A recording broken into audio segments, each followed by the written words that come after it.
Assalamualaikum, kami dari kelompok 5. Pada kesempatan video kali ini kami akan mempresentasikan sejarah Indonesia tentang corak hidup manusia zaman praksara. Berikut pengenalan anggota dari kelompok 5. Assalamualaikum warahmatullahi wabarakatuh. Perkenalkan, nama saya Retno Putri Anjarwati, biasa dipanggil Putri. Assalamualaikum, perkenalkan nama saya Cintia Novianti, biasa dipanggil Tia. Assalamualaikum, perkenalkan nama saya Gali Ramadan, biasa dipanggil Rama. Assalamualaikum warahmatullahi wabarakatuh. Perkenalkan nama saya Eka Pradana Fedianto, biasa nama panggilan Eka. Assalamualaikum warahmatullahi wabarakatuh. Nama saya Muhammad Noval Gian Alauddin, dipanggil Noval. Corak hidup manusia zaman praksara.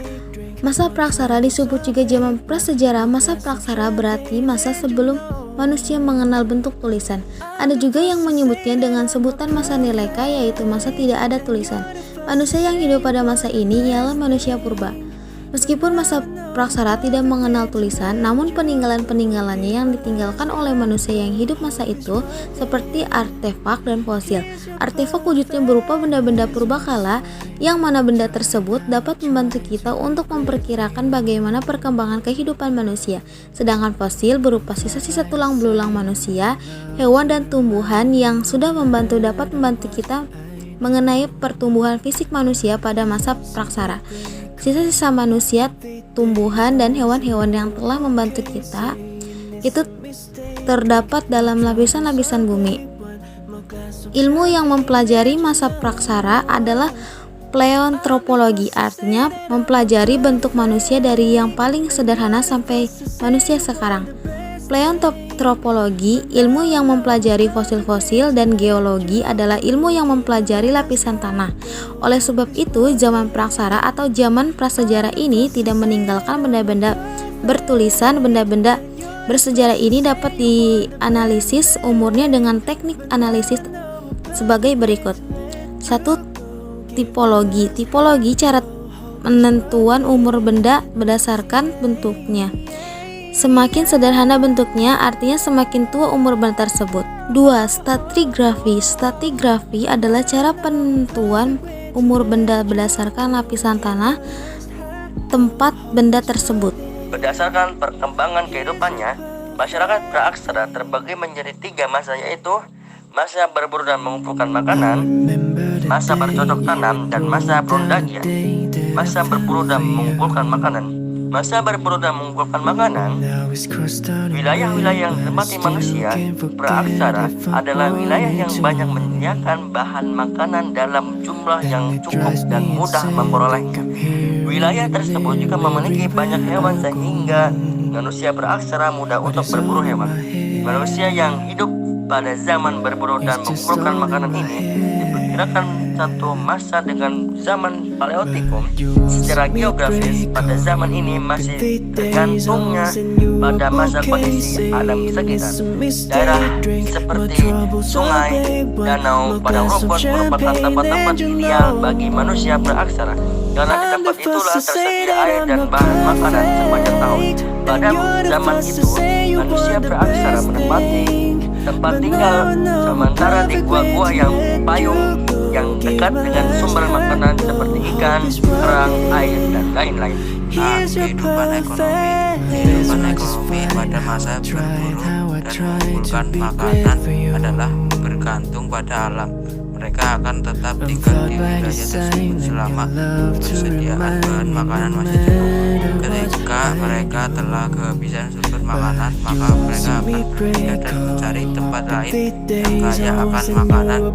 Kehidupan yang selalu berpindah-pindah inilah ciri-ciri manusia praaksara. Hasil perburuan mereka kumpulkan untuk keperluan tempat lain sebagai cadangan sebelum mereka mendapatkan tempat baru. Kehidupan sosial mereka hidup secara berkelompok dan menyusun dalam keluarga kecil. Dalam suatu kelompok ada seorang pemimpin kelompok inilah yang dalam perkembangannya disebut sebagai ketua suku. Ketua suku memimpin anggota kelompoknya untuk berpindah tempat dari tempat satu ke tempat lain. Anggota serta kelompok laki-laki bertugas memburu hewan, sedangkan yang perempuan bertugas mengumpulkan makanan dari tumbuhan-tumbuhan. Cek kehidupan budaya. Kehidupan budaya ini dapat dilihat dari karya-karya yang telah berhasil dibuat.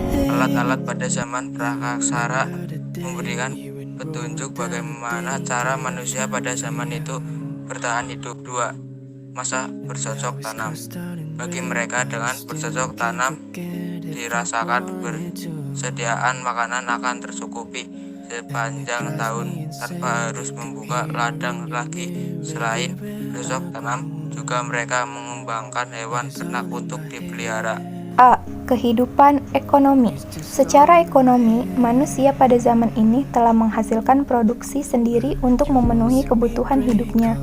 Mereka membabat hutan untuk ditanami dan produk yang mereka hasilkan antara lain umbi-umbian. B. Kehidupan sosial.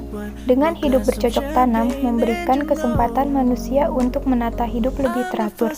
Mereka hidup secara berkelompok dan membentuk masyarakat perkampungan kecil. Dalam sebuah kampung, terdiri dari beberapa keluarga dan dalam kampung dipimpin oleh ketua suku. Strata sosial ketua suku adalah paling tinggi, karena kriteria yang diambil berdasarkan orang yang paling tua atau yang paling berwibawa secara religius. Dengan demikian, semua aturan yang telah ditetapkan harus ditaati dan dijalankan oleh seluruh kelompok tersebut. C. Kehidupan budaya. Pada masa bercocok tanam, manusia praaksara telah menghasilkan budaya yang mengarah pada usaha bercocok tanam, yang syarat dengan kepercayaan. Bentuk alat-alat yang dihasilkan pun lebih halus dan memiliki gaya seni. Selain sebagai alat untuk bercocok tanam, alat-alat ini juga sebagai alat upacara keagamaan. Alat-alat itu antara lain kapak lonjong, gerabah, kapak persegi, perhiasan, dan masih banyak yang lainnya. Kehidupan kerakyatan pada masa ini diperkirakan satu zaman dengan masa perunggu. Pada zaman ini peradaban manusia sudah mencapai tingkat tinggi. Hal ini ditandai munculnya sekelompok orang yang memiliki keahlian tentu dalam pembuatan gerabah, pembuatan perhiasan, serta pembuatan perahu. Yang saling menonjol adalah pembuatan bahan-bahan dari logam. Dengan munculnya perundalaian, maka secara umum berakhirlah masa prakasa di Indonesia. Walaupun dalam kenyataan ada beberapa daerah pedalaman yang masih berada di zaman batu. Sekian video presentasi dari kami. Wassalamualaikum warahmatullahi wabarakatuh.